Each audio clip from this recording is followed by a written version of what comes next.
जय जिनेन्द्र।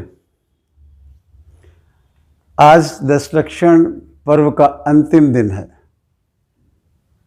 आज का दिन बहुत ही महत्वपूर्ण दिन है और आज जिस धर्म की हम चर्चा करने जा रहे हैं वो धर्म सबसे पवित्र धर्म की श्रेणी में आ रहा है। किसी ने कहा है कि हर कली में फूल का अरमान छिपा बैठा है। हर कली में फूल का अरमान छिपा बैठा है। हर इंसान के दिल में भगवान छिपा बैठा है और ब्रह्मचर्य से सजाया है जिसने अपना जीवन।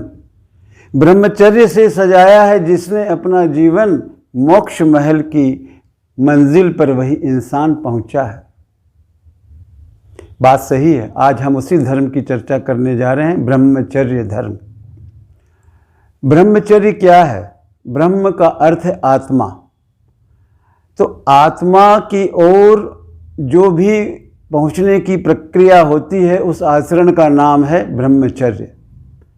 यानी हम जितनी अपनी आत्मा के नज़दीक रहते हैं उतनी ही हमें आनंद की अनुभूति होती है और जितनी हम आत्मा से दूर रहते हैं उतना ही हमें संक्लेश संताप होता है।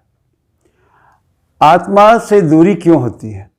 यहाँ पे हमें समझना है ये कि आत्मा से दूरी इसलिए होती है कि ये जीव जो है संसार में सांसारिक उपलब्धियों के पीछे भागता है, सांसारिक कामनाओं को पूर्ति करने के पीछे भागता है, अपनी इंद्रियों की वासनाओं को पूर्ति करने के लिए भागता है। इसलिए वो अपनी आत्मा से दूर होता है और कभी भी उसे वो सुख और शांति नहीं मिलती है जो उसे अपनी आत्मा के नज़दीक आने पर प्राप्त हो सकती है। आपने सुना होगा जिस प्रकार से एक हिरण है, जब वो रेगिस्तान में जाता है और उसे बहुत ज़ोर की प्यास लगी रहती है तो उसे दूर, बहुत दूर एक जलाशय दिखता है और वो दौड़ता है उस जलाशय के पीछे कि जैसे उसकी प्यास बुझ जाएगी। लेकिन जैसे जैसे वो जलाशय के नज़दीक पहुंचता है वैसे वैसे आप देखिए कि वो जलाशय और दूर होता चला जाता है और वो फिर वही तड़प तड़प के मर जाता है, क्योंकि सही माने में वहाँ कोई जलाशय था नहीं। लेकिन रेगिस्तान में ऐसा प्रतीत होता है कि आगे कहीं पानी है। वो सूरज की किरणों की वजह से और कुछ ऐसी प्रतिक्रियाओं की वजह से ऐसा दिखता है। यही संसार है। हम संसार में सुख शांति खोजते हैं, धन में, दौलत में, वासनाओं की पूर्ति में मरीचिकाओं की तरह दौड़ते हैं। लेकिन होता क्या है? थोड़ी देर की खुशी मिलती है, फिर वो खुशी खत्म हो जाती है। अब जैसे कोई कुत्ता है, उसे कोई हड्डी का टुकड़ा मिल गया।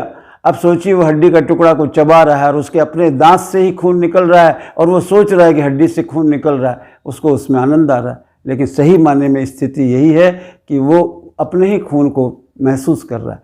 वैसे ही हम संसार में चाहते हैं कि हमें दूसरी चीज़ों से सुख मिले, लेकिन वो नहीं मिलता। हमें अपनी अंदर में ही सुख की अनुभूति जो होती है वही सही। लेकिन हम वो उस तरह के हड्डियों के पीछे नहीं भागना चाहिए जिससे वहाँ हमें, जहाँ सुख नहीं है, हम अपने अंदर दुख की अनुभूति करें।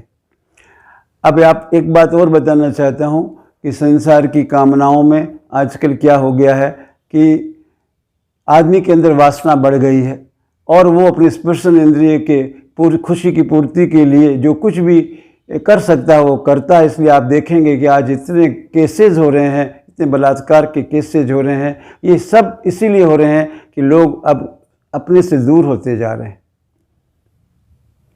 लेकिन आज के पुराणों में आप कहानी सुने होंगे सीता जी का, और आपने सुना होगा रावण की कहानी।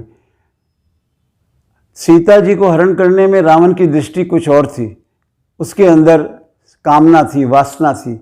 लेकिन वही सीता जी लक्ष्मण के लिए क्या थी? माँ के बराबर थी, माता के बराबर थी।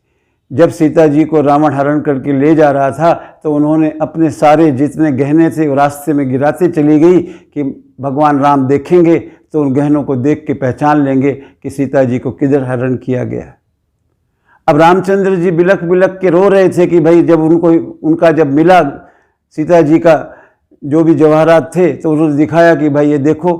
लक्ष्मण को पूछा तो लक्ष्मण ने कहा कि भैया मुझे तो उनके मुकुट का, हार का, इस सब का कुछ पता नहीं है, लेकिन उनके पैर की जो पैर में जो पहनती थी वो अंगूठी वो मुझे दिख रही है, तो ये उनकी है। इसका माने सीता जी को इधर कहने का अर्थ ये है दृष्टि का अंतर है।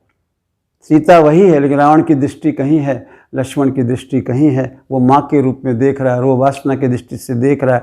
एक आदमी आत्मा से दूर है, एक आदमी आत्मा के नज़दीक है। ये दृष्टि आजकल बदल गई है, इसलिए हमें बहुत समझ के अपने आप को ब्रह्मचर्य की दृष्टि से देखना होगा। हमें अपनी आत्मा के नज़दीक रहना है। सिर्फ हम उपवास कर लें और हम सिर्फ ऐसा एक दिखावा कर लें, उससे कुछ नहीं होने जानी है। सही माने में अगर हमारे अंदर सरलता होगी, हमारे अंदर धर्म के प्रति आस्था होगी, हमारे अंदर यदि आत्मा को ऊंचा उठाने की भावना होगी, तो निश्चित रूप से हम ब्रह्मचर्य का पालन कर रहे हैं।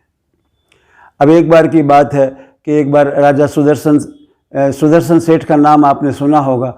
उसके ऊपर वहाँ के नगर की रानी है सो मोहित हो गई। अब मोहित हो गई तो उसने उसको बुलाया छल कपट से और अपने सामने सो उसने प्रस्ताव रखा कि भाई मैं तुम पर मोहित हूँ, तुम मेरे साथ रहो। तो चूँकि सुदर्शन जी तो आत्मा के नज़दीक थे और वो तो अच्छी तरह से जानते थे कि ये गलत काम है, तो उन्होंने मना कर दिया। तो रानी गुस्सा हो गई। जब गुस्सा हो गई तो उससे फिर उसने फांसी की सज़ा देने का हुक्म सुना दिया।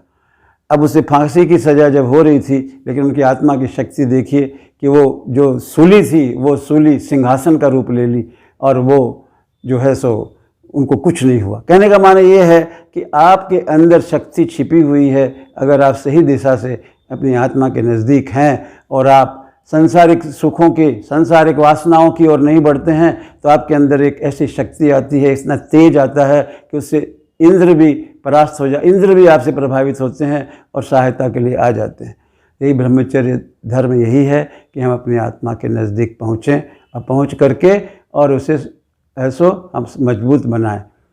2 लाइन और कहना चाहता हूँ। 2 लाइन कविता है मेरी, वह सुन लीजिए कि आत्मा में रमण करें, अपना दर्शन होगा, मन इंद्रियों से प्रसन्न, प्रभु का निज घर होगा।